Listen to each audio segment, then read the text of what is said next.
Hello. Brought you daffodils in a pretty string. They won't bloom like they did last spring. Hi. Hi, guys. Hi, everyone. Hi, Jennifer. Hi. Hi, James. Hi there. Hi there from Iowa. Hi, Charles. Also, hi, Jason. You were here so much faster than everyone else, me included.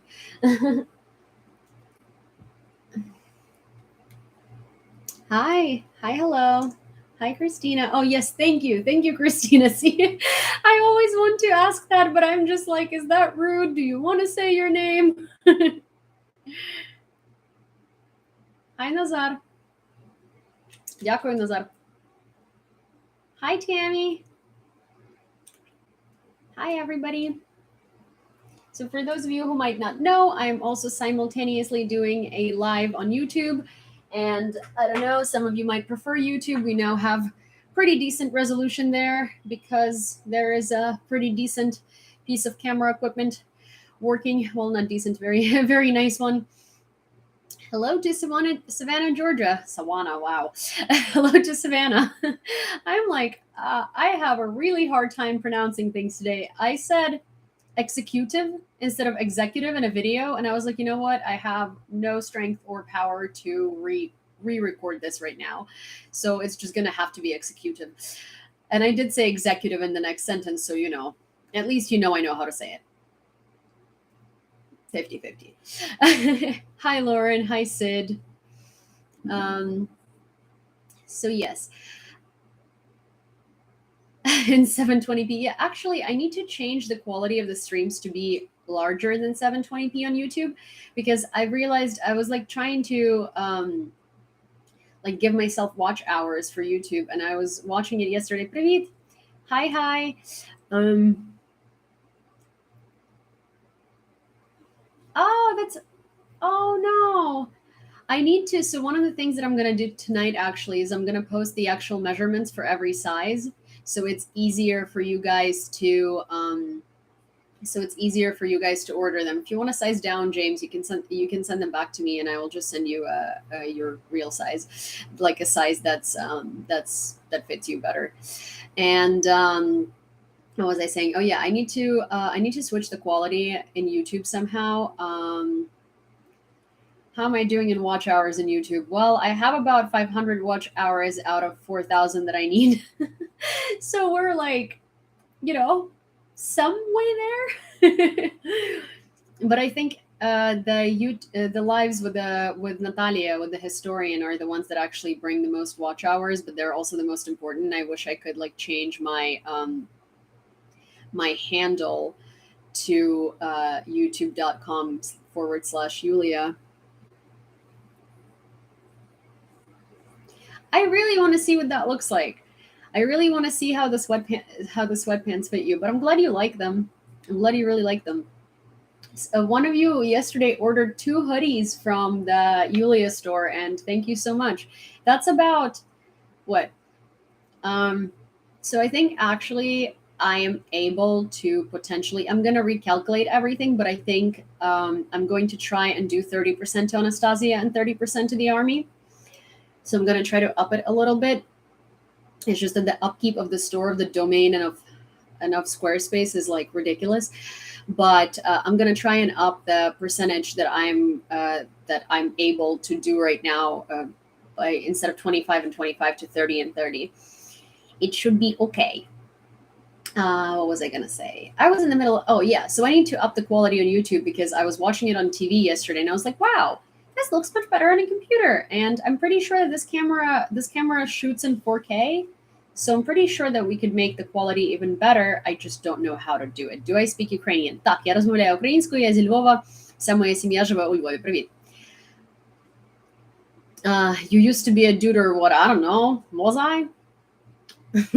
Like, these people think they bother me. God, I do know how to speak Russian, but I prefer not to. I speak Russian fluently. My mother used to speak Russian with me since I was a kid, and now we speak Ukrainian. So unless there is uh, undeniable, unavoidable need to speak Russian, I prefer not to do it. Um, how is Cindy? Cindy's good. Yeah, there's hoodies, t-shirts, and there it's like the Spy Gear shop, and it's here. Oh wait, I don't know why I'm talking about it. One sec. I usually wear the hoodie. It's just like it's kind of too warm today for the hoodie, but I have the hoodie. And there is always, as always, I need to like do something about the fact that I really don't like. I have this like one terrible habit. The habit is does TikTok allow you to download and repost lives? Yes. One of the terrible, terrible things that I really like my habits is that, see that right there? That's my clothing daybed. It used to be a clothing chair that was just covered and cluttered in clothes. Now it's a clothing daybed because what happens is every day I go through like half of my wardrobe to figure out what I want to wear that day, and then I just leave it there. And it stays there until I go to bed. And on some days it just multiplies, and like it could sit there for 3 days until I like either put it in laundry or put it away, and it's awful. But so yes, this is the hoodie. This is one of the hoodies. And that'd be cool if I was Harry Potter's mother. Honestly, that would mean that I would have superpowers and I'd be able to use a magic wand and just make Putin and, frankly, all of the Russian population that supports him disappear. So that's a compliment. Thank you. You're so kind. But yeah, so this is the hoodie. It's embroidered. It's very, very cozy inside. See, it's cotton. And it's pigment dyed, so it's naturally dyed, and it's really cool. I personally really love it. This is actually a hoodie that I'm going to send to my dad, but I'm using it until mine arrives because I want. Well, here's the thing. I can't choose which color I want because I like the green, I like the pink, I like. It's just like it's really hard for me to choose colors, and yeah, and so it's like. Oh yeah, Aaron. Yes, I sent one to Aaron. I want to. Well, I can't afford to do that right now yet, but I want to set. But I want to send. I am gonna send my dad a tracksuit. He doesn't know it yet, but he's getting one. But yeah, so I can't choose one. That's why I'm for now wearing the one that I'm gonna send to my dad because it's very cozy. It's a size medium, and I'm like an extra small because I'm short and small, and so it's like it's funny because like you guys have no idea. Like I don't like I have no idea what you like look like in person, right? Because I just basically see your avatars. You kind of see me, but I wonder like sort of what I seem like as like a person dimensionally to someone online because I feel like if you were to meet me in person, you'd be like, wow, she is so short. Because I'm like 5'2" on a good day. And I'm just generally like a pretty small built person. And so I drown in most things. And this is like a size medium unisex, and it's my dad's, and it's a dress for me. But it's just like very, very cozy. And it has like a double layer of fabric here. So it's warm if it's windy and stuff like that. I really like these hoodies. And there is something else that I was talking about, but my ADHD got the best of me. I was talking about something. What was I talking about before I started talking about the hoodies again? It was still something about hoodies. Let me see. Yes, see, that's so funny because I thought like my whole life I was just saying that I'm 5'2", and then I went for like a regular doctor checkup, and this woman at the doctor's office was like, "Oh, I need to measure you for your height," and I was, "Yeah, it ships to Canada, of course." Um, I think it's like $10 shipping or $15 shipping to no, it's $10 shipping to Canada and $15 shipping to Europe. So basically, like this woman at the doctor's office was like, yeah, I need to measure your height. And I was like, well, I know my height. I'm 5'2". And she was like, I need to measure you anyway. And then she measured me and she goes, actually, you're 5'1.5". And I was like, okay, God, it's not that big of a deal. It's half an inch, lady. But yeah. Oh, my grandma is 4'11" and my mom is 5 feet flat. So technically, I am pretty tall for the woman's side of my family. and I got that. Yeah, see, that's funny. But wait, let me see. Yeah, I mean, hey, for me, well, see, like it's funny because oh yeah, Aaron. So this is what I was talking about. Eventually, I want to send T-shirts to all Ukrainian creators, especially those who are in the U.S. Well, even like those who aren't. It's just like because Ukrainian American spy. I feel like it's just funny because it's like oh, you're a government spy.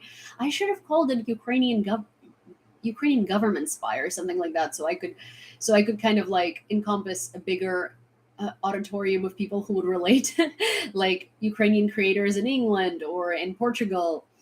But realistically, like sometime at some point when I can afford it, I would want to send. I would want to send these to all Ukrainian creators that I know. No, guys, honestly, for the fund, it's better for you to donate money to causes in Ukraine than for Ukrainian creators to have my hoodies, you know? Genuinely. But yeah, but another thing that I wanted to say is like, so in Ukraine, an average height for a woman, I think, is like 5'4", 5'5", but an average height for a man is like 5'11", or something crazy like that. So it's funny because if I see women who are like 2 inches taller than me, I'm like, oh, you're so tall. But then if I see a guy under 6 feet, I'm like, meh. You know, it's funny because my mom is, as I said, 5 feet tall, and my dad is like 6.5, 6'1". And I was telling my mom, and I was like, yeah, but like I don't understand how I ended up being so short because dad is tall. Dad is tall, and she's like, no, he's not. And I was like, yes, he is. He's tall. And she's like, no, he's not. He's like average. He's not that tall. And it was so funny to me because like here in the US, right, like 6 feet tall is tall. I mean, like it is actually tall. It's not like, oh, he's okay height. It's like he's tall. And in Ukraine, my 5 foot tall mother on a good day is like, yeah, that's not tall. I'm sorry. Your dad's like average height. It's just like, what's wrong with you, woman? I'm sorry. Like, I'm sorry. You think he's short. Like, geez.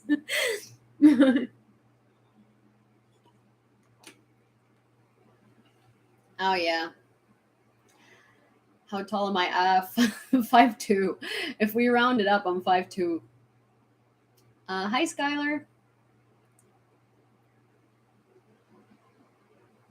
Does Eastern Europe have basketball? There are actually quite a few Eastern European men on various basketball teams around the world because yes, we tend like Eastern European men tend to be pretty tall, especially Ukrainian.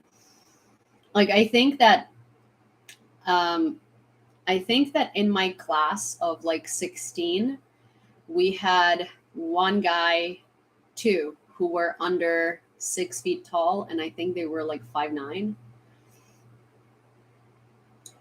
Та я живу в Сполучених Штатах 11 років, і я розмовляю англійською з 4 років. Are very big in the NBA. I think, yeah, Ukrainian guys are pretty tall. Is already 5. Wow, that's tall. Or I guess according to my mom, that's super not tall at all. But that's my mom, and my mom is so picky. Where do you live? I live in the United States.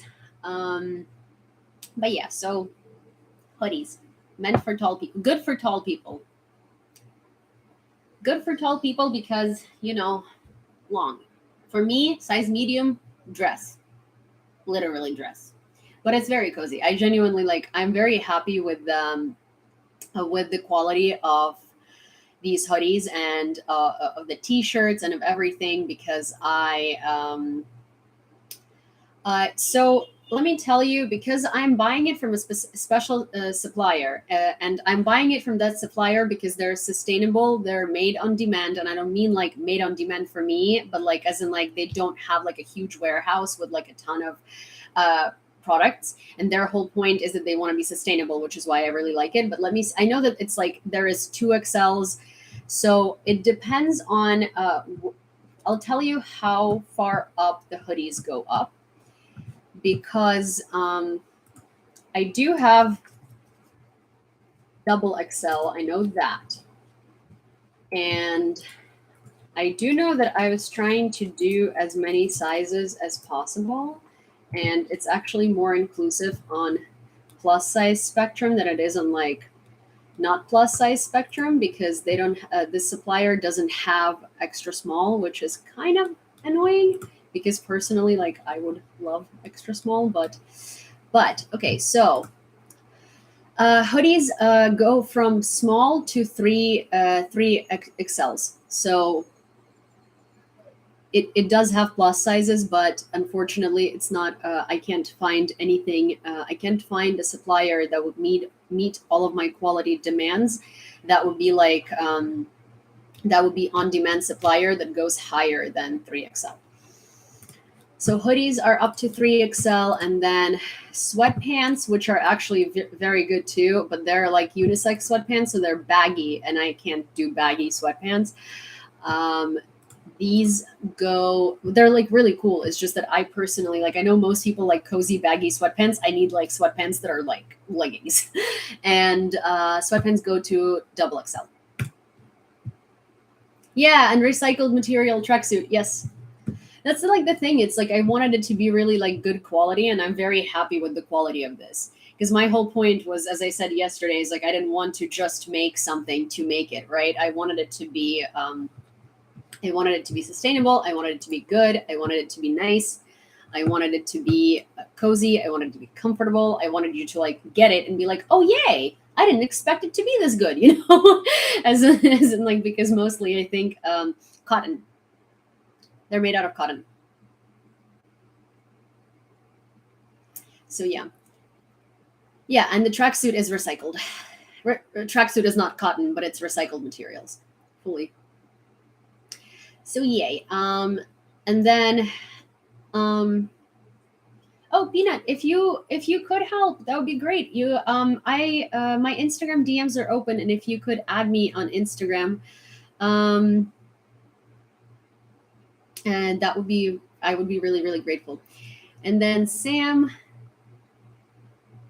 oh, hi Sam, thank you. That's awesome. Thank you for coming by, and thank you for your kind words.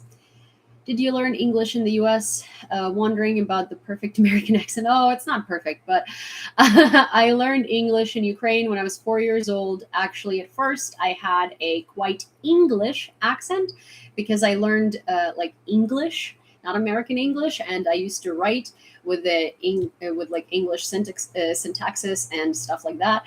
But then I moved to the US, and like rather English grammar, and then I moved to the US, and I found it really difficult to go through college with people who were still going through puberty and thought that cunt was really funny. Like, I can't do that.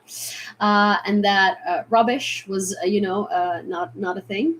And I don't know. I just figured that it's because, like, I have a pretty good ear for languages and for accents and for stuff like that, thankfully. So I just kind of like adapted, and I just basically made myself sound the way I do.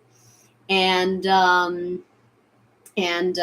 don't know. I mean, I guess I sound ambiguously American now.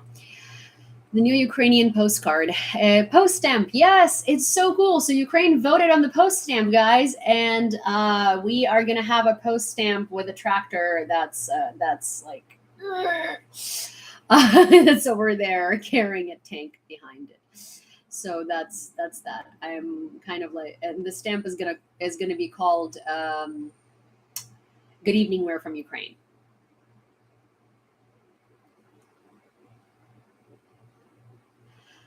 Well, so for Ira. So there is a Ukrainian girl in here. Her name is Ira Fedyev, and she says that she understands everything in English, but she has a hard time with language barrier because I guess it's really language barrier.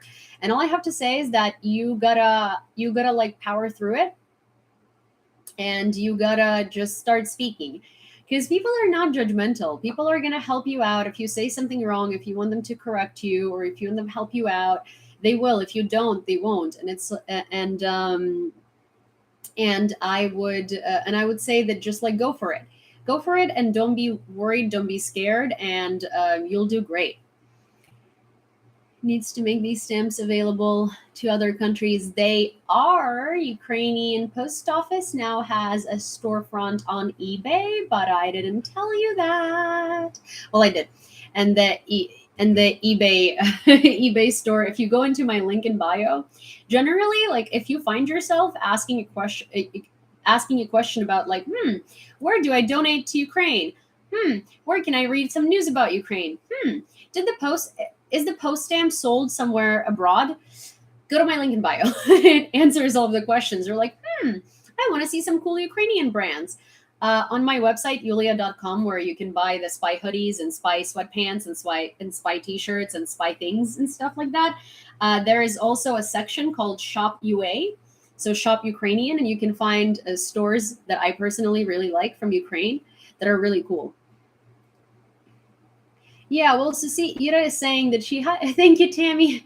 Ira is saying that she understands everything. It's just that she's like not scared, but she's like, I mean, I'm putting the word scared in her mouth. She said that she just like won't speak, but won't speak doesn't mean can't speak. It just means won't speak. So, yay.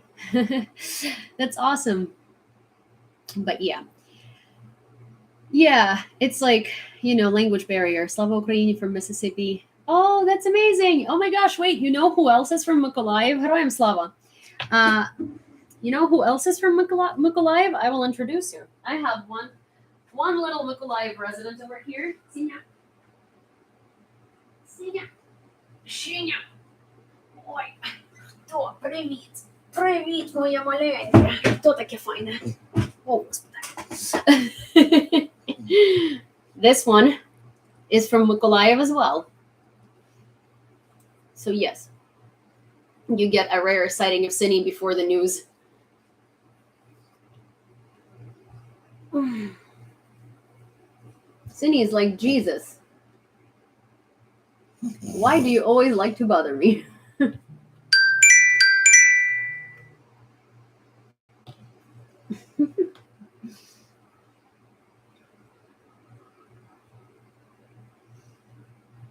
Cine is like, I just want to sleep. But yes, she's from Mykolaiv originally as well.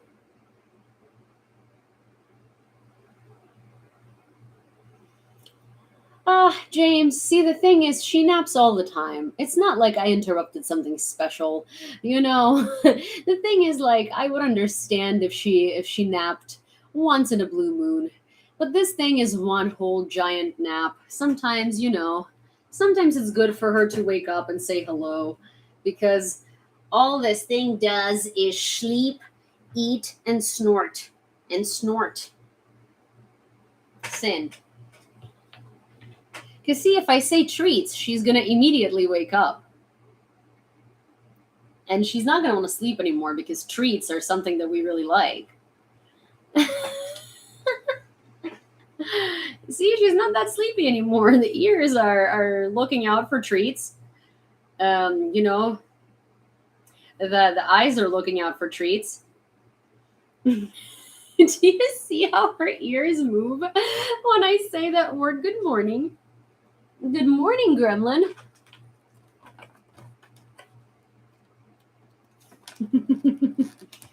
What's up, Gremlin? Are you awake now? No, wait.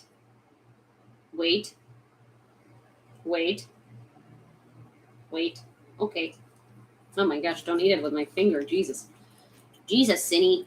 Jesus. Who almost ate me? Told you, this dog literally wakes up for two reasons. One is walkie, and the other one is food. Mostly food, though. He's moving around. Yeah, of course. Because treats. Okay, Sin.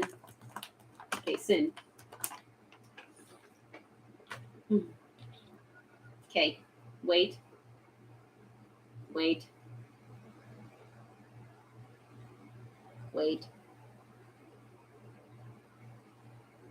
Oklahoma. I said Oklahoma, not okay. Oklahoma. Olaf. Okay, see? Okay. What the Oh my gosh. Kid. Jesus Christ. You look like you're literally acting like I don't feed you. You're acting like you didn't eat like 10 minutes ago. Oh my god. If you look at this dog, you're gonna believe her that I starve her to death. Like, Jesus Christ. I mean, look at this thing. Her stomach is bigger than her entire body.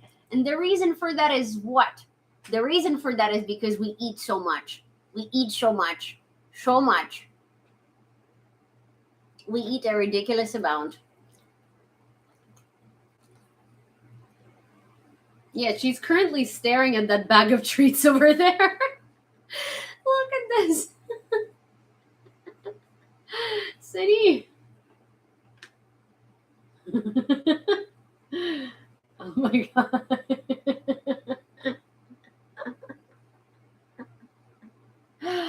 Oh god, City. You crazy thing. You literally ate a whole thing. Okay, you had so many of these. I'm not even gonna say the name. You had so many of these things today while we ran errands.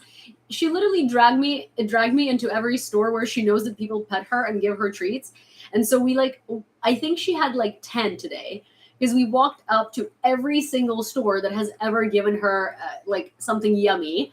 And she was like absolutely unwilling to keep going if we didn't stop in there. Then she also found a Frenchie boy, who was like playing with her, and their owner had yummy things as well. And so she had charmed the owner into giving her one as well. So we have gotten so many treats today, and you're still acting like you need more.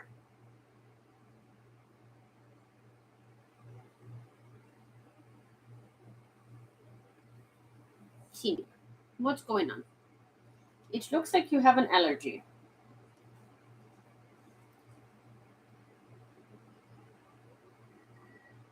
Okay. Alrighty, Cindy. I will go put you on the bed.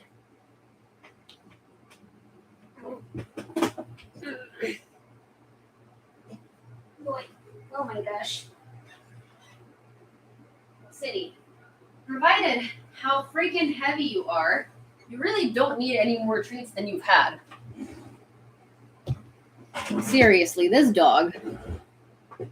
Yeah, it looks like she might have a heat rash. So I'm gonna, well, I need to take her to the vet, but I made an appointment for Friday. So, because, she's a Frenchie. Anytime she has some sort of a skin thing, I'm just like, a vet it is because it's just, I don't want to risk it.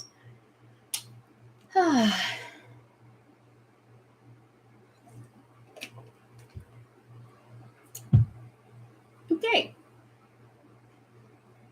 So, some of you guys in the stream, Привет, Max. Some of you guys, Raymond, well, I mean, first of all, I'm not a YouTuber. There's a man who says YouTubers and their dogs, so annoying. Well, why, thank you, dear sir. I don't consider myself a YouTuber. I feel like you can consider yourself a YouTuber if you make something off YouTube for a living. But I don't. So, did you go to Mykolaiv to get her or what? So what happened is I got her in Mykolaiv. Then my mom went to Kyiv and picked her up from Kyiv because they met halfway. Then my mom had her for 2 months until she was 4 months old. And then my aunt took her on a plane with her and brought her here. So that's how it happened. But yeah, so there's some man saying that I'm a YouTuber with a dog and it's annoying and it's funny because, well, I mean, hey, guess I'm a YouTuber with a dog now. What can I say? Okay, so Russia is considering options to increase the existing pool of suitable recruits to compensate for the ongoing loss of personnel in Ukraine. This is the Institute for the Study of War. No, so, okay, sorry, I need to address something. So James says, I thought your husband was involved with getting her here. So he was not involved with getting her here. He was involved with getting Blue here. Blue is her cousin. What basically ended up happening is our friends Larry and Jessica, they met Cinny and they fell in love with Cinny and they were like, I want this dog. And I was like, well, you can't have this dog, but I can find you a dog that's similar to this dog. And basically we found Blue for them, but Anastasia couldn't fly here. And in between the four of us, Jessica is Taiwanese, Larry is Korean, and I'm Ukrainian, and John is the only American citizen, and it was during COVID. And well, like not peak COVID, but like end of 2020, I want to say, where travel was already like okay, but we were like, okay, like I can't travel. Neither one of them wants to travel because what if they're not going to be allowed back in? So we were like, John, do you want to go on a vacation to hang out with my family for 7 days and then bring Blue here? And so he did. And he stayed at my mom's house. He hung out with my dad in the Carpathian Mountains for a little bit. So yeah, it was fun. At the end of the day, like it was really like it was kind of a fun trip. Well, it was fun and exhausting at the same time because like, well, first off, he was bringing a puppy back, and also like he was jet lagged for the first like 3 days out of 7, and because it was just 7 days and my parents wanted to show him everything, like, you know, his schedule was like, we're going here, we're going there, we're going this, we're doing that, and he was just like, this is all really cool, but like I want to sleep. But also like wanted to see things, and he like really he did really like it, but he said that he wants to come back with me because, well, first of all, my mom doesn't speak English that well. My dad doesn't speak English at all. And they had to kind of figure out how to understand each other. And so he kind of wants to see the city and wants to see the country with me, and also with like someone who can speak to him in English and explain what's happening, which I understand. But yes, so according to the Institute for the Study of War, the Russian army continues to fight for control of Azov and has destroyed all bridges between Severodonetsk and Lysychansk to isolate the Ukrainian defenders in the city from critical lines of communication. Russian troops continue to prepare for offensive action southeast of Izum and west of Liman in the direction of Slavyansk. The invaders continue to advance east of Bakhmut in the area of the T-1302 highway in order to cut Ukrainian communications in the direction of Severodonetsk, Lysychansk. It is unlikely that Belarus will enter the war in Ukraine. Ukrainian counterattacks forced Russian troops in the south to take up and reinforce defensive positions. Montenegro seizes assets of 34 Russians, including State Duma deputies and Putin administration official Alexei Gromov, the so-called curator of Kremlin propaganda. The list includes deputies of the Russian State Duma from United Russia, the Communist Party of the Russian Federation, the Liberal Democratic Party, and Just Russia. In addition, the list includes the namesake of a member of the Russian Security Council, Sergei Ivanov, and the first deputy head of the presidential administration, Alexei Gromov. The published list, according to local media, is not final and may be adjusted, taking into account the information received. Also, apparently, what's it? Oh my gosh, I forget. Alexei Navalny, the opposition leader. Alexei Navalny, the opposition leader, was apparently moved to a different prison from the one he was in, but nobody can find him. His attorney said that they were trying to visit him, and nobody knows where he was moved to. So we don't know what happened to him. Not that I'm super worried about Navalny, but if Putin is now literally seizing the moment to try and poison Navalny again or try to take down Navalny again, then that means that things in Russia might be really bad, which is kind of good. Also, I wanted to like point something out. One thing that people, I think, largely are not realizing, because, well, it's hard to grasp, is that Russia is still an empire. And technically, the Russian Empire collapsed when the Romanovs were killed by Bolsheviks. But realistically, Russian Empire never collapsed because Soviet Union was another extension of the Russian Empire, just not with royalty. Then, right now, Russia is an empire as well, because it basically made a lot of different nations subordinate to it. There are Kabardino-Balkari, there are Yakuti, there are Buryati, there are Dagestanцы. There are a lot of different nationalities, like Chechen people. They're all living under this imperial Russia that colonized them. And what we're witnessing right now is a fall and a collapse of an empire, literally. And we're not really recognizing that as is because well, it's crazy to think that there is still an empire in 2022. But the reason why Putin is going so crazy, the reason why he's doing all these desperate things and going off the wall, right, is because his glass ceiling is shattering, and the whole world is now seeing what Russia exactly is, and that it hasn't been doing so well, and that it is like a colonizer who is falling apart. And everybody sees it now. They see that it was a farce. They see that it was an act. They see that there is nothing behind all of the claims that Russia has made about its greatness. And his entire world is collapsing around him. His empire is collapsing around him. And therefore, he's desperate. And that's the time, ladies and gentlemen, that we live in. 4 people were unalive during the night shelling of Apostolovo in the Dnipropetrovsk Oblast. According to the mayor of Apostolovo, Andriy Osa, the shelling from the enemy hurricanes took place on the night of June 15th. More details are unknown. Updated. All the dead are men. Another man is injured. More than 10 houses and a hospital were destroyed. Oh yeah, Russia is so many years behind. Ukraine should get more heavy weapons, NATO Secretary General Jens Stoltenberg. NATO, allies, and partners have provided such weapons and are stepping up these efforts. On June 15th, a meeting will be held at NATO headquarters within the framework of the Contact Group for Support to Ukraine at the Ramstein base to coordinate the efforts of NATO allies and partners to provide various types of weapons and military equipment, including heavy weapons for Ukraine.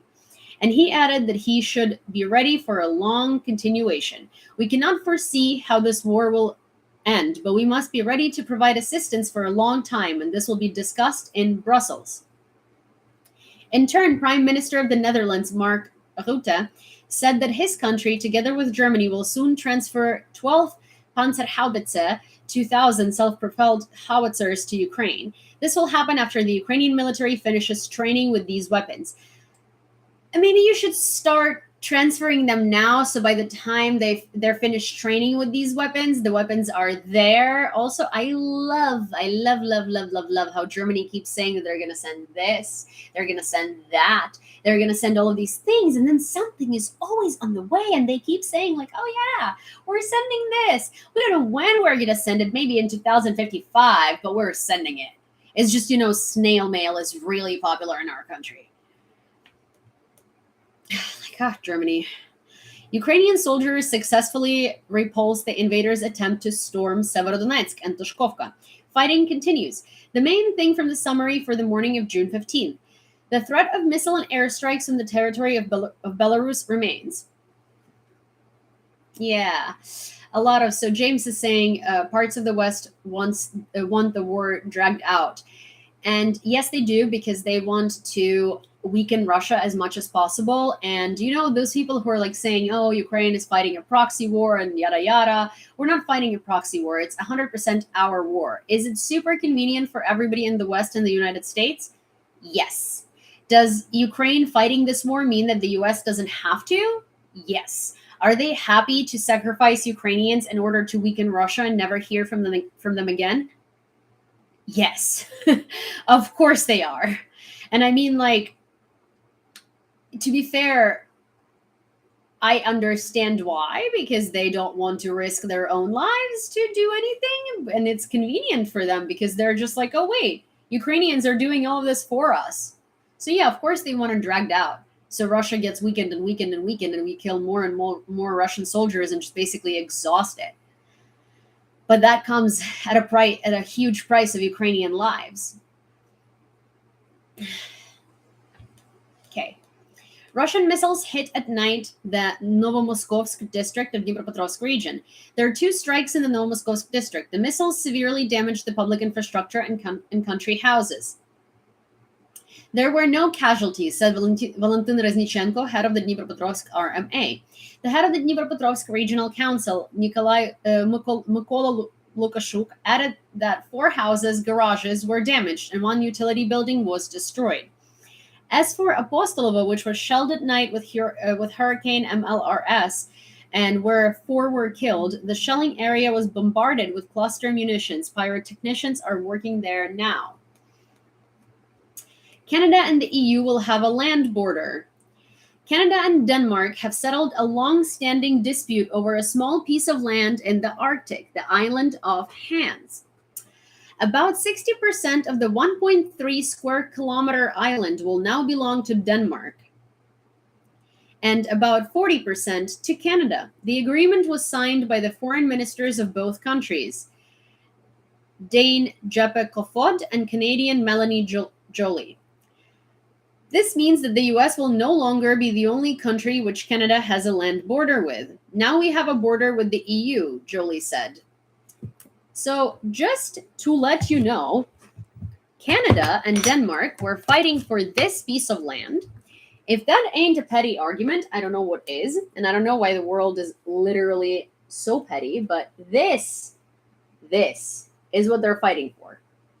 1.3 square kilometers. And now 40% is Canadian and 40% is Danish. It's getting hard, but our military is holding the enemy back from 3 sides at once. They defend Severodonetsk and do not allow to advance to Lysychansk. Summary and the morning news from the head of the Luhansk RMA, Serhiy Haidai. Yeah, literally. Serhiy Haidai. In 2 days, 6 residents of Lysychansk were hospitalized, and 2 from Zolote. Fighting continues in Severodonetsk, Tushkovka, and Vrubovka. The invaders fired on structures near the former Donsoda plant and several houses nearby. The situation is similar in the glassworks area. At least 8 houses were damaged. 14 houses were also destroyed in Gorny. In Severodonetsk, the enemy once again hit Azot. 6 houses destroyed in Nirkovo, 4 in Mykolaiivka, and 3 in Viktorovka. Airstrikes on Bila Hora, Ustinovka, и Matelkino. Severodonetsk, Lysychansk, Tushkovka, Ustinovka, Borovskaya, Matelkino, Bila Hora, Mykolaiivka, Vrubovka were shelled from mortars, artillery, and MLRS. Thank you for all the gifts. I really appreciate them. The Russian army had an unsuccessful offensive near Mykolaiivka and Zolota 3. British intelligence update. After more than a month of heavy fighting, Russian forces now control the majority of Severodonetsk. Russia's urban warfare tactics, which are reliant on heavy use of artillery, have generated extensive collateral damage throughout the city. Elements of Ukrainian armed forces, along with several hundred civilians, are sheltering in underground bunkers in the Azot chemical plant. In the city's industrial zone, Russian forces will likely be fixed in and around Azot, while Ukrainian fighters can survive underground. Oh, thank you so much. This will likely temporarily prevent Russia from retasking these units for missions elsewhere. Yeah, well, everybody is. It's really annoying. It is highly unlikely that Russia anticipated such robust opposition or such slow attritional conflict during its original planning for the invasion. Yeah, so you know what's crazy? So Azot chemical plant is being used as shelter for a lot of Ukrainians in Severodonetsk, while Azov steel plant was used as shelter by many Ukrainians in Mariupol, and both cities are equally as leveled. So it's really, really sad to see, because I feel like you can draw a lot of parallels, and it's really upsetting. Military propagandist Sergei Postnov was liquidated in Ukraine. Colonel Postnov has been filming propaganda content in Ukraine since the start of the full-scale invasion. As part of the V group, he broke through to Hostomel, then participated in the capture of a number of cities and towns in the Kharkiv and Luhansk regions. The Council of Veterans of the Central Office of the Department of Internal Affairs clarifies that Postnov worked for the newspapers Zorki Center and at the combat post. He performed the tasks of information support for the troops in various hotspots and was assigned to the Central Office of the Russian Guard. Well, yes, by orc is exactly what I have to say. Thank you, Jennifer. The UN, in a video with Ivan Dorn, Ukrainian pop singer, showed how refugees from Ukraine feel. The short film draws attention to the post-traumatic syndrome that can appear in people who fled the war in Ukraine.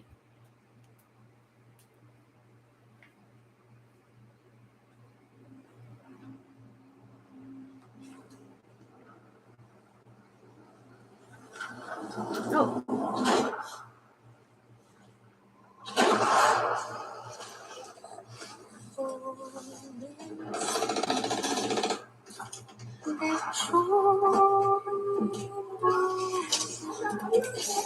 Oh my gosh, what's going on?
That's like one of the reasons why, when people enjoy fireworks somewhere, it's like I always think about veterans who came from war zones and how they feel when they hear explosions everywhere, because anything can be triggering. Literally anything, loud noises of any sort. Like, we never think about people in our society who could have gone through like very, very, very traumatic events, who could be triggered by little things, and we don't try to prevent them being triggered by big things, you know?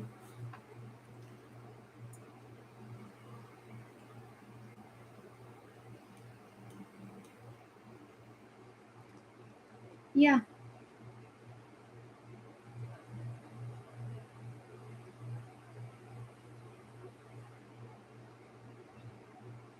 PTSD is a very, very big thing.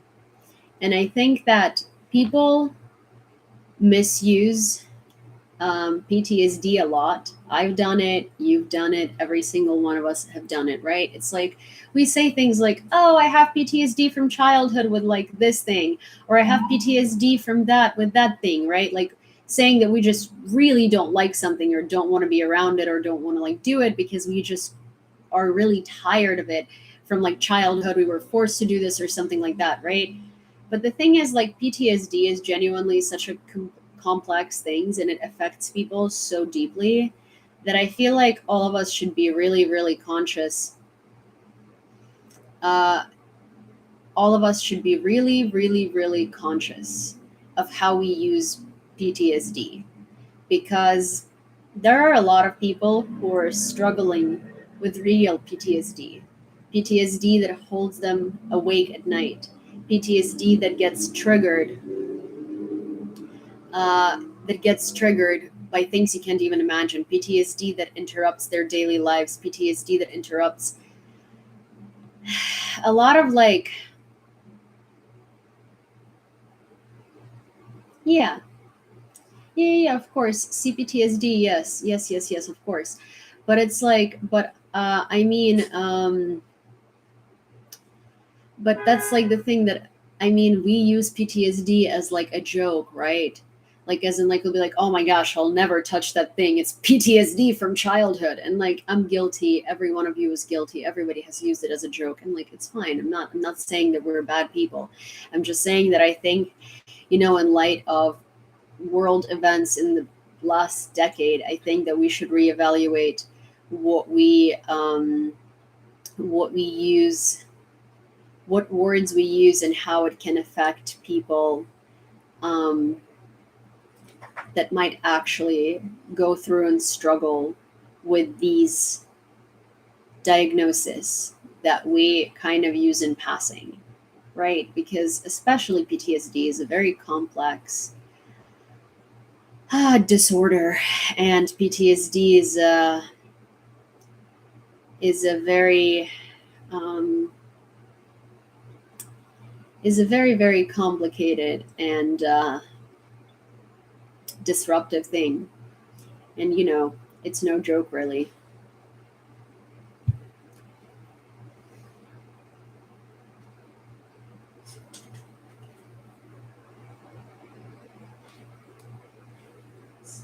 Sorry, 1 second. Sin, go to bed. No, Cinny.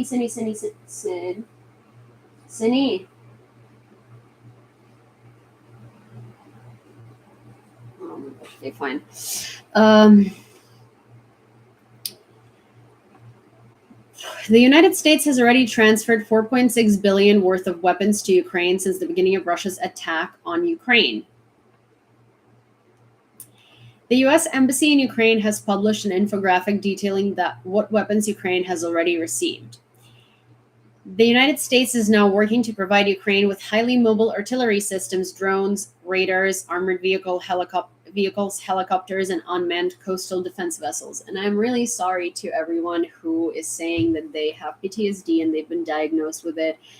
And I'm really sorry for everything that you might be going through, and for everything that I'm really sorry. I obviously have never felt PTSD like that, so I can't say I feel for you because I don't know how it feels, and I'm really sorry because I can only imagine, and whatever I can imagine is not going to be nearly enough of what it feels like. So I'm really, really, really sorry for all of the traumatic events that happened to anybody, and I just hope that you're taking care of your mental health. I hope that you have somebody to take care of you and be your rock to lean on, and somebody who can help.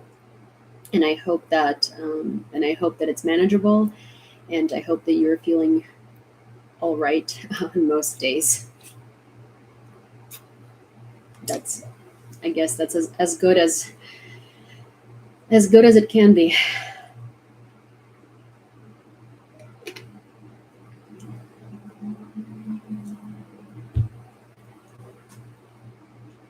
I do too. I really hope that everybody who is going through any traumatic experience, and everybody who's going through, anybody who needs help in general, is able to receive it, because at the end of the day, it's so much easier to go through something with help. And one of the things that I think we need to learn as people is to ask for help when we need it, because a lot of us think that strength is not needing help, but sometimes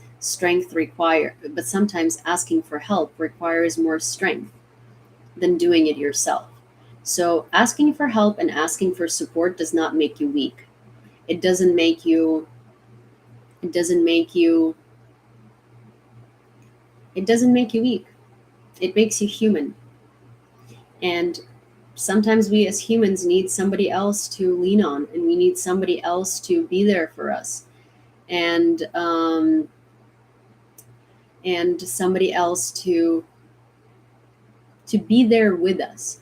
And Charles is asking, still planning your mental health professional guest? Yes, I am still planning the mental health professional guest. I have reached out to her and she will let me know what her availability is and we will go from there. Unfortunately, right now she's tremendously busy, which is understandable given that she's a mental health professional in Ukraine. But she will let me know what her availability is like and we will figure out a time that I think works for most people.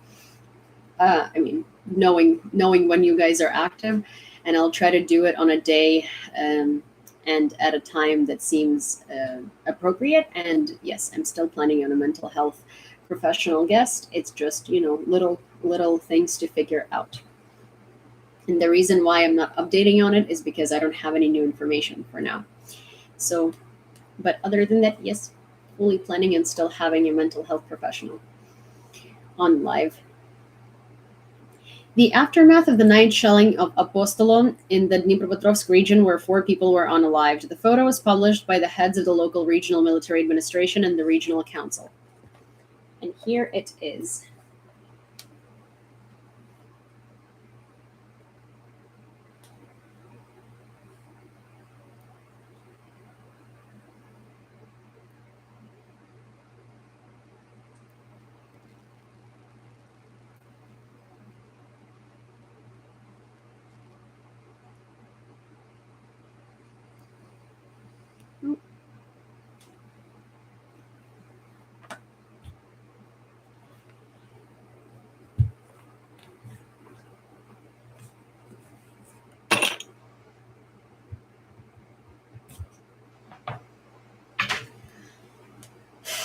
Russian aircraft have not flown into Ukraine-controlled territory for 2 months. According to the Speaker of the Air Force of the Armed Forces of Ukraine, Yuri Ignat, the invaders used their aircraft remotely from the territory of Belarus, from the Black Sea, and from the territory of the Russian Federation. First of all, these are strategic bombers Tu-160 and Tu-95, which launch high-tech expensive missiles into Ukraine. They're difficult to notice and as they can fly at an ultra low altitude from 50 meters, disappear from radar. At the same time, the Russian Federation is increasingly launching Soviet Kh-59 and Kh-22 air missiles. They're more destructive, often missing their target. We have air defense weapons in service, not missile defense weapons. The main tasks of our anti-aircraft missile systems are aircraft and helicopters of various types, but no matter what, we shoot down cruise missiles. Yes, unfortunately, not all, said Ignat. The invaders shelled at Sumy region on the border with Russia at night. The Russian Federation announced the shelling of the borders allegedly from Ukraine. In the Shaligin community in the Sumy region, according to the head of the Armée, Dmytro Zhivitsky, in the morning, the enemy opened mortar fire, 8 strikes. There were no casualties or damage. 3 scenarios of war in Ukraine are possible for Russia, according to CNN. The publication, citing U.S. intelligence analysts, reports that Russia has lost about a third of its ground forces, but will try to achieve new successes without conducting a general mobilization. At the same time, Putin can use the captured part of the territory of Ukraine as a springboard for further advancements. 3 possible scenarios for the continuation of the war are currently being considered. Scenario 1. Russia will continue to make small incremental gains in Donbass. There will be constant local advances and perhaps slow progress due to the superiority in the number of artillery and personnel. Scenario 2. The front lines won't move for months, years. There will be huge casualties in both sides. The West will face the threat of a growing crisis due to the exhaustion of the global economy. 3. Unlikely. Putin will try to minimize hostilities and declare victory. Yeah, well, that's the thing, that it seems like Russia might have small incremental gains until Ukraine gets weapons. Because the thing is, once we get weapons from the Lend-Lease, it's going to be a different ball game, as long as they give us the right weapons.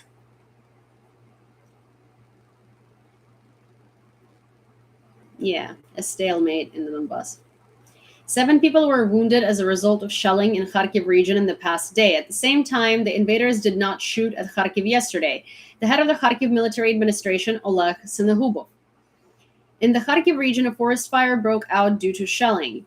See, but that's like that screwed up part, right? World leaders have the ability to stop this. They can just give us weapons and we'll push Russians out of our country. Like, no questions asked. We're able to do so. And once we train our military, more people into the military, we're going to be even more able to do so. Just the thing is that they don't want to do that. The US not opposed to defense alliance between Ukraine, Britain, Poland, and Baltic states. If NATO members are divided into partnership formats of certain groups to help build capacity and strengthen the alliance collectively, we would like to support this, she said. Also, according to her, the North Atlantic Treaty Organization, in which she represents the United States, is also interested in strengthening its eastern flank. 313 children were unalived and more than 579 were injured as a result of the armed aggression of the Russian Federation in Ukraine. NATO is preparing a plan to transfer the Ukrainian army from post-Soviet weapons to weapons of the alliance. NATO Secretary General Jens Stoltenberg.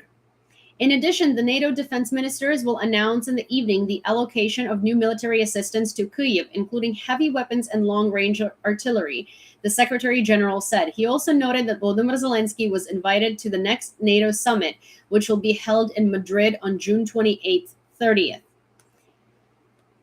In the opinion of the European war experts, the Russian army continued its offensive to the southwest towards Slavyansk, and the long-suffering settlement of Dovanka again came under the occupation. In turn, the Ukrainian armed forces operate in the forests west of Izum and slow down the offensive pace of the invaders a little.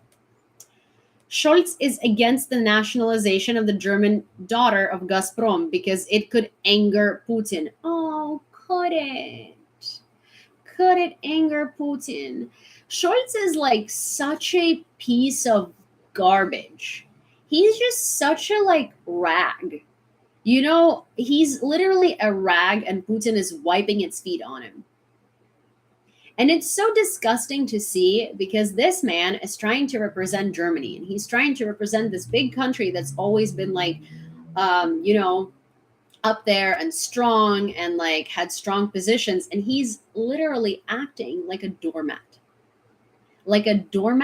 to a tyrant dictator. And you know what's sad? That is really sad and really gross. According to Bloomberg, citing informed sources, German Chancellor Olaf Scholz opposed the complete nationalization of Gazprom Germania in order not to anger Russian President Vladimir Putin. Oh, doormat. Instead of full nationalization, the German government is going to save the financial situation of Gazprom Germania by allocating about 10 billion in other financing of terrorism. The government loan is expected to stabilize the company's finances and ensure uninterrupted gas supplies after Russia cut them off. So here is another news flash. Do you know that Russia has sold more oil and gas since February 24th than before, even under sanctions, because those sanctions only apply to maritime oil and gas?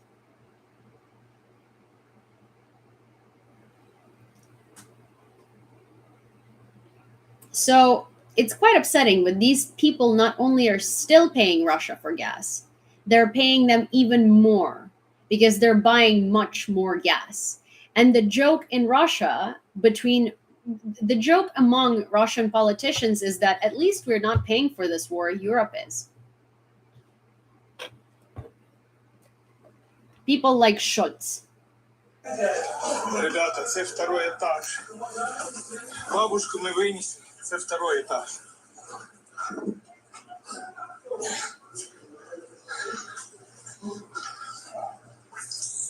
Второй этаж, вот.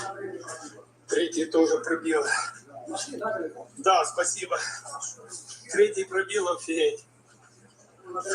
Да. Блядь. 3 этажа лупило. Задымленных нельзя сюда. Ребята, це второй. Another military facility, a high-rise building, have been hit with Russian artillery. 5 residents were injured. In just the past day, the invaders shelled the Mykolaiv region several times. At some point, the president of Ukraine will have to negotiate with Russia, according to Macron. The president of France voiced the thesis that Ukraine will have to negotiate with Russia, true only after a ceasefire. The day will come when we will help Ukraine survive. We will have to start negotiating. The president of Ukraine and other government officials will have to negotiate with Russia, Emmanuel Macron said. Also, according to Macron, at the negotiating table, in addition to Zelensky and Putin, there should be European leaders who will act as guarantors of security. So first of all, not even first of all, Macron is a piece of shit. It's not Ukraine who's going to have to negotiate with Russia. It's Russia who should negotiate with everybody else. You as a politician speaking in an international arena should choose your words carefully, and you know that. And this man is literally like, he makes my skin crawl with how much of like a scumbag dirtbag he is. Because he knows what he's saying. And he's not saying this like, oh, he didn't choose his words carefully. No. He chooses his words. And he's saying that Ukraine is going to have to negotiate with Russia because he is one of the people who still wants Russia to stay on the worldwide arena because it's useful to him. I don't know if Putin has some compromising information on him. I don't know what kind of hold he has over this like little garbage piece of rat of a human being, but he does. And whatever it is that drives this sleazy little garbage ball to say what he does is disgusting. Because nothing is worth humiliating yourself and showing yourself as such a garbage fire in front of the entire world. Now remember, Emmanuel Macron, it's not Ukraine who's going to have to negotiate with Russia.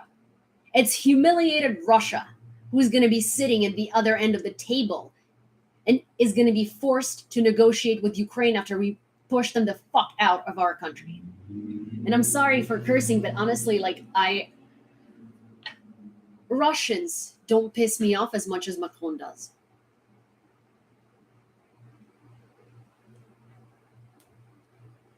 Because like, okay, those like Russians, I'm not surprised. Nothing surprises me.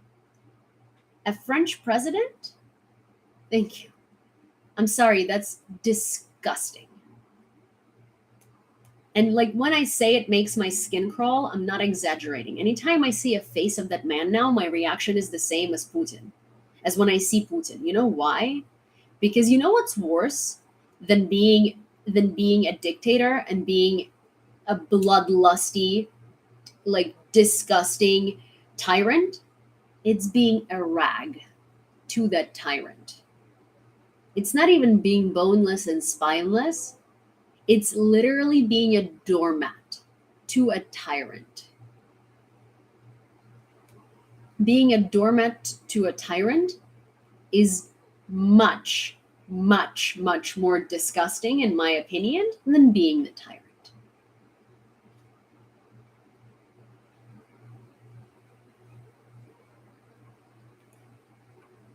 Oh, no, I didn't see Lukashenko's son.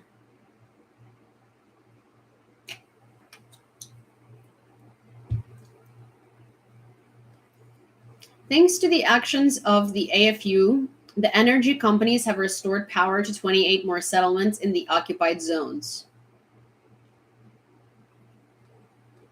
Volodymyr Zelensky met today with the Prime Minister of Albania, Edi Rama, and the Prime Minister of Montenegro, Dritan Abazovic. International partners will continue to visit Ukraine, and this is an important demonstration of support for our people, the President of Ukraine wrote.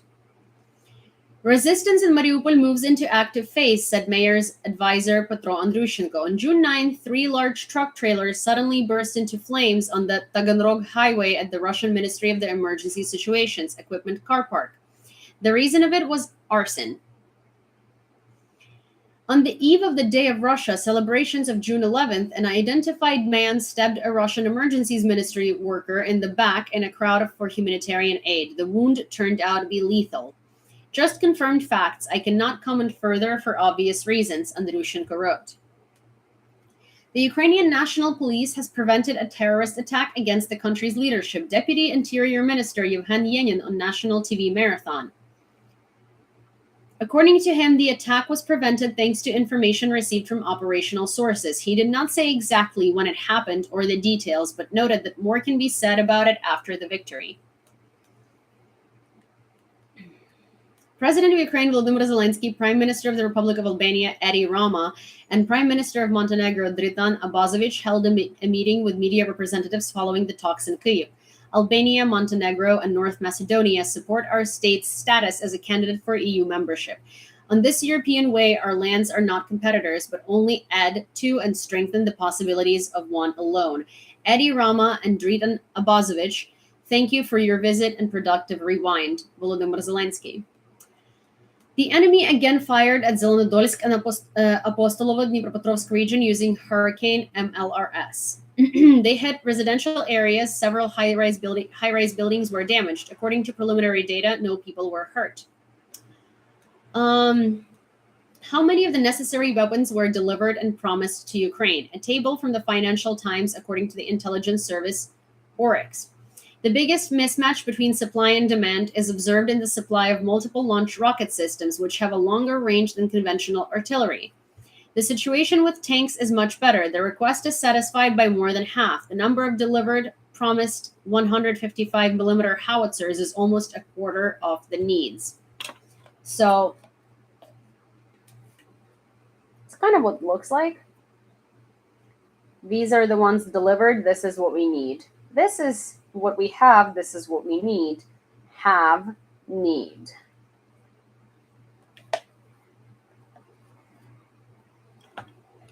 So 500 needed tanks, 270 plus delivered, 300 needed MRLS, 50 plus delivered, 300 needed, and then 250 plus delivered, 1,000 needed howitzers. The head of the Pentagon and U.S. Secretary of Defense Lloyd Austin said in Brussels that the unprovoked and unjustified invasion of the Russian Federation is a danger not only to Ukraine. At the Ramstein III meeting of defense ministers, where the issue providing Ukraine with heavy weapons should be decided, Austin asked not to make a mistake and accept the challenge that the Russian Federation threw to the West, threatening European security. UK is considering sending more anti-ship missiles to Ukraine, Reuters citing British Defense Secretary Ben Wallace. We are certainly looking into an even larger supply of anti-ship weapons that we have already identified in the Brimstone family of weapon systems, he said. Biden announces new $1 billion military aid package for Ukraine. It includes artillery, coastal defense systems, artillery, ammunition, and MLRS. Also today, Biden is set to announce an additional $225 million in humanitarian aid. The Czech Republic has limited the payment of humanitarian benefits to Ukrainian refugees. According to Czech radio, the corresponding decision was supported by the upper house of the country's parliament. Now the allowance in the amount of €200 will no longer be accrued if the Czech state provides housing, food, and hygiene products free of charge to the refugees who have arrived to the country. Gazprom continues to cut gas supplies to Europe via Nord Stream. From 16th of June, they will drop by another third to 67 million cubic meters per day. The company explains this by the need to repair foreign-made gas compressor units. However, many people attribute Gazprom's behavior to political reasons. U.S. Defense Secretary Lloyd Austin revealed the details of the new military aid package from the United States at a briefing.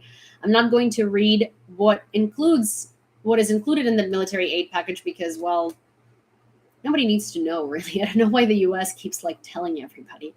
French President Emmanuel Macron, German Chancellor Olaf Scholz, and Italian Prime Minister Mario Draghi will visit Kyiv. According to Bloomberg, their visit is scheduled for Thursday, June 16th. So the three loveliest people. Can't wait to have Scholz and Macron, especially in Kyiv. I really wish that somebody took a thing of eggs and just threw it at Macron. Or a bucket of red dye and just red paint and just threw it at him, because really his hands are the bloodiest right now. Yeah, in Europe. Just like that. Well, actually Orban is probably the bloodiest. Erdogan, and then Macron, and Scholz. President of Kazakhstan Kasim Jomart Tokayev said that the decision to send a CSTO contingent to the country was a collective one, and speculation that Russia saved Kazakhstan is far from reality. For the first time in 30 years, the CSTO somehow showed itself by sending a limited contingent to Kazakhstan, and I emphasize not Russia, but the Collective Security Treaty Organization. In Russia, some people are twisting this whole situation around, arguing that Russia has saved Kazakhstan and that Kazakhstan should now serve and bow at Russia's feet forever. I think this is completely unjustified reasoning, one might say, far from reality, Tokayev said. Draghi is like, well, that's why I was elaborating more on Macron, and that's why I was elaborating more on Scholz. Like, Draghi is just Italian economy has been really bad for the past, like, over a decade, so I understand that he really can't do much, nor can he say much, and he's just kind of trying to figure out how to not collapse altogether. And so he is mostly concerned about how to keep being the prime minister, because in Italy, they're changed like socks. Understandably so, because their government has been proven to be ineffective for a very long time, and no matter who they elect, those people still managed to prove themselves ineffective. So like I understand Draghi's position, not like I understand Draghi is like he's like kind of an amoeba. He's not good and not bad. The invaders stole an Azovstal prisoner of war's animal. The dog's name is Adik. It was taken out of Azovstal by our soldiers when they were leaving the plant. However, the dog was taken from them and given to Kadyrov as a trophy.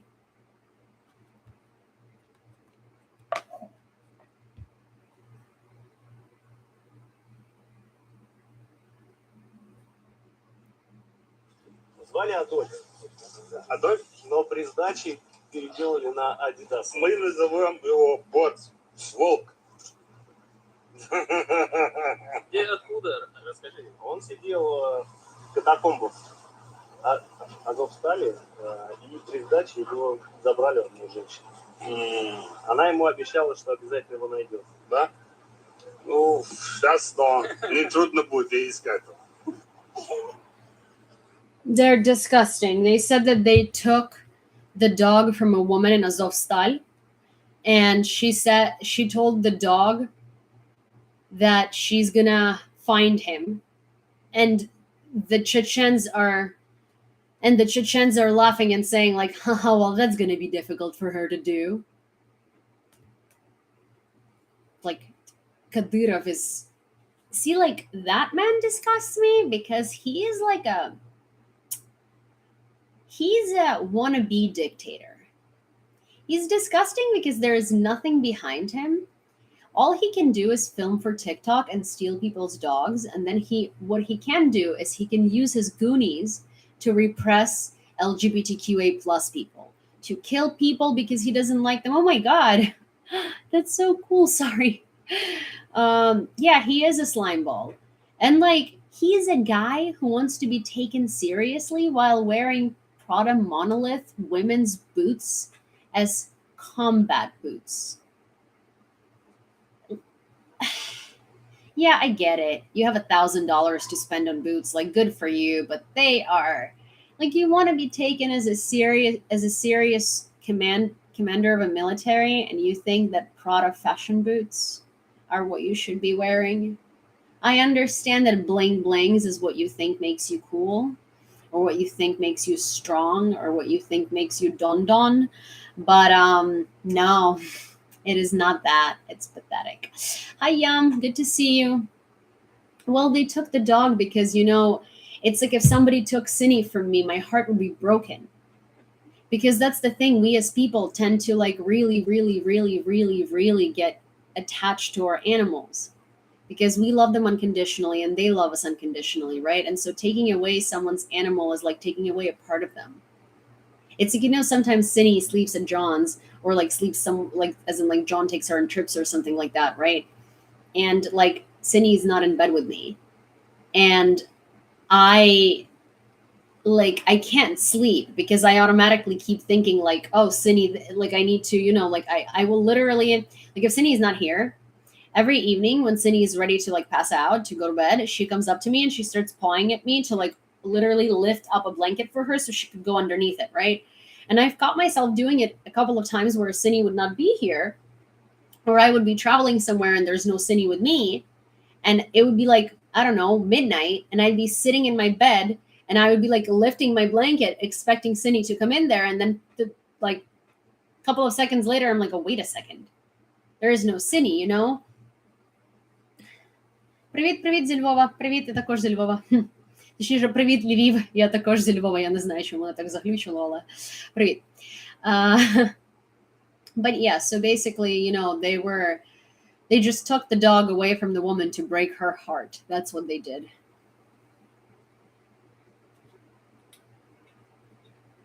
Yeah.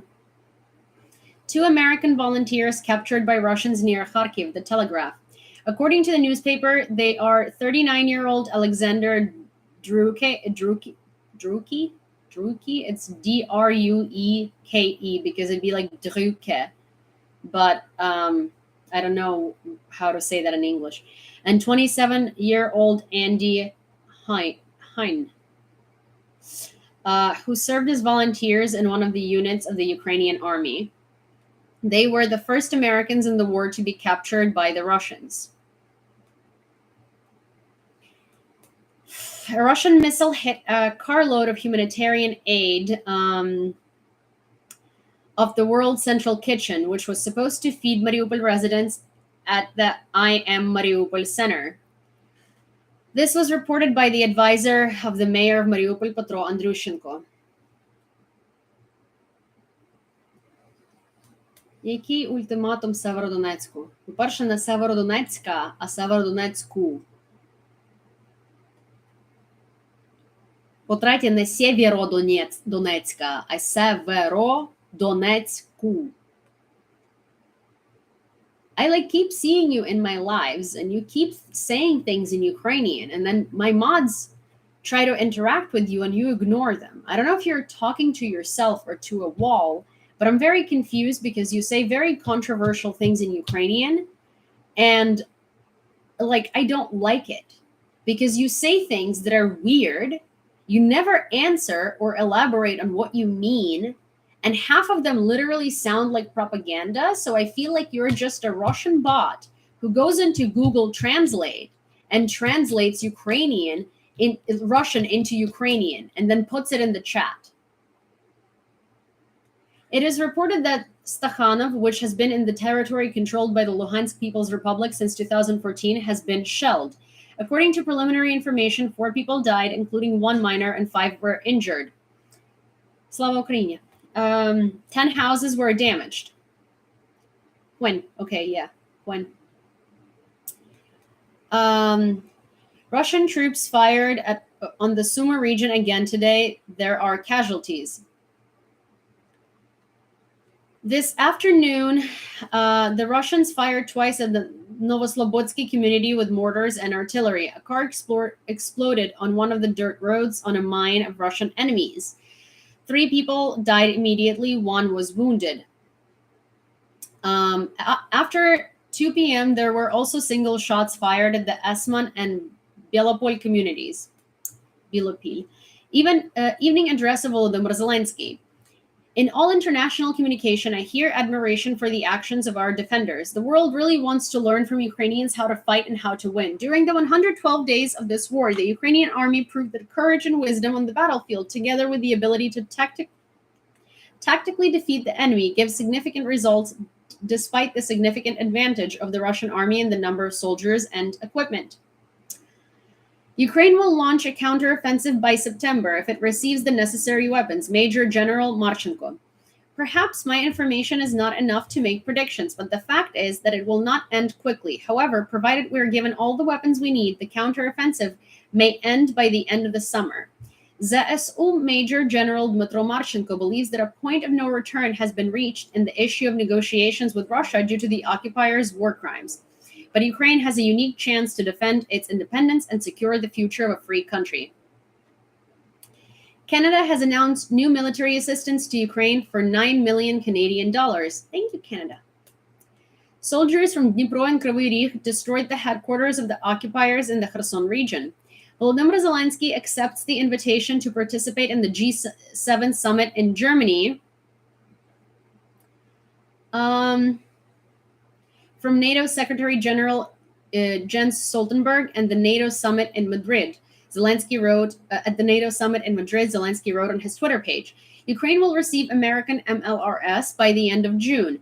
The head of the U.S. Joint Chief of Staff, General Mark Milley, at a briefing at NATO headquarters in Brussels.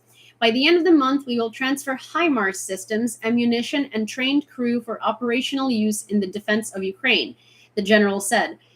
Milley also added that to date, the United States has trained 420 Ukrainians on M777 howitzers, 300 Ukrainians on M109 howitzers, 129 Ukrainians on M113 armored personnel carriers, another 100 on drones, and 60 on HIMARS. Ukrainian defenders continue to hold back the aggressor in the area of responsibility of the Operational Tactical Group East. Our soldiers destroyed 34 personnel, 1 IFV, armored personnel carrier 1, light armored towing vehicle 1, 1 anti-tank rocket launcher, 3 artillery systems, 2 ATTs, 2 munition depots. And that's all I have. And that's all I have for today. Okay, Sky Star own EF, whatever. Dude, literally, I don't know what your deal is. You come in here, you comment something in Ukrainian, either me or a moderator speaks to you, and you don't respond. Your messages are either super weird or they're just confusing and vague and make no sense. So either respond or we are going to have to mute you for the duration of this live, because to me, it looks like you're a Russian bot who translates things into Ukrainian. Anyways, this is all the news that I have for today. One gentle reminder. Well, first off,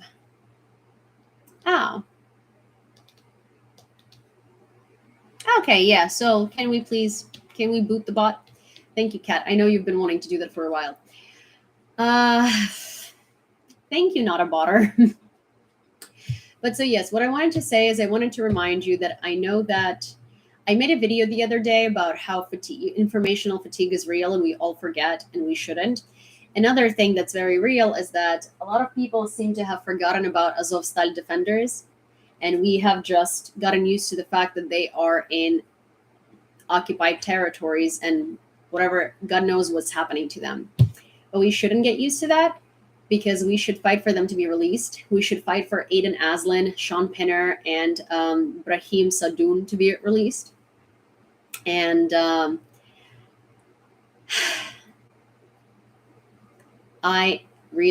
going to do more videos today. There is a couple that I've been planning for a while. One is about some of these videos are very information heavy and they're heavy to make. So sometimes it's harder for me to make them than it would be other videos, like just informational or historical ones, you know? So there is one that I'm going to try my best to upload tonight, and it's going to be about filtration camps in Mariupol and how people live in Mariupol to date. There is also, I have a couple of videos that I need to film and post. It's been kind of difficult to film and post them. I've tried a couple of times. There is a video that I filmed already, and it's further explaining why not all Russians is damaging. I just don't want my page to be taken up by Russians at all. But I keep seeing that narrative and I keep seeing that rhetoric, and I feel like it needs further clarification and it needs further examples and stuff like that. Thank you, Yum. And yeah, and so that's that. Now, now what was I going to say? Now, yes, as per usual, I am going to ask if you are able to please sign up for my Patreon. It's $10 a month for the cheapest membership. I am going to become much more active on Patreon. I'm going to be posting my family bakery recipes on there, including one tonight, or if not tonight, then early tomorrow morning, because I need to translate it. I have a whole book, and I'm going to post 2 videos, one about my immigration journey and one about culture shocks coming from Ukraine to America. I am going to be posting a lot more Patreon exclusive content.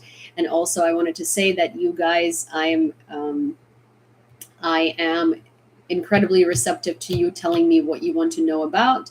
That way it's easier for me to plan around content and sort of like do things that would be interesting for you. So I'm just going to leave a post there, and I'm going to call it blank. And the blank post, I'm going to try to pin it to the top so you can just give suggestions on what you want to see, and I can go from there. So that way I can tailor the Patreon a little more to you. So if you do have an ability to sign up for Patreon, please do, because every $10 helps me tremendously. It's a monthly membership. I really, really do appreciate it. After 3 months of continuous subscription to Patreon, depending on your membership, you get some goodies and stuff like that. I can totally like, there is a lot more stuff. There's pictures of Cine. There is a lot going on. I have been a little less active in the last week because I've just been a little overwhelmed with everything. But at some point, I'm going to give like Patreon specific little gifts to people and stuff like that. Like, for instance, there are spy cookies coming up, and I'm going to film a video with them, and then I'm going to raffle them on Patreon. So yeah, if you are able to, please support my Patreon. I would be really, really grateful. If you want to find some nice Ukrainian brands, they are on my website, yulia.com, and there is a section called Shop UA. And yeah, thank you for watching. Thank you for listening. Thank you for being here daily. Thank you for being here daily. Thank you for supporting, first and foremost, Ukraine, and thank you for supporting me. I really, really appreciate all of you guys. You are amazing, and I'm really, really lucky to have such an amazing community of people that cares so deeply. So thank you. Heroyam Slava.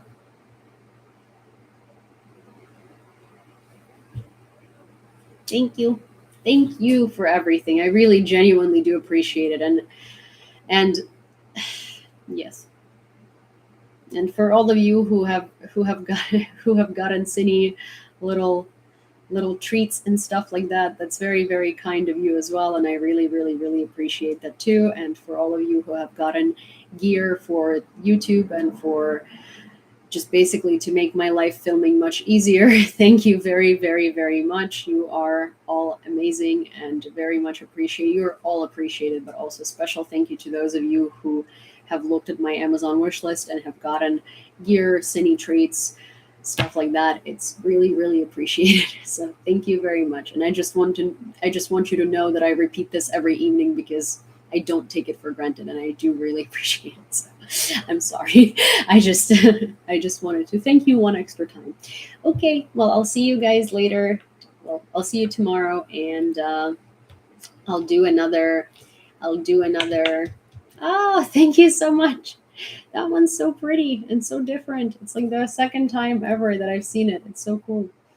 But thank you so much, and I will see you guys tomorrow. And I will try to do a day live and an evening live. So, oh my gosh, the Cine Soar. Thank you, James. The Cine, they should see, it's called Tiny Diny, but it should be called the Cine Soar. Can we agree that it should be called the Cine Soar? I'm sorry, I was about to go, but like, it is Cine. It is just like, it's a green Cine. It looks like Cine. It walks like Cine. It talks like Cine. Alrighty. I'm gonna go. Bye, guys.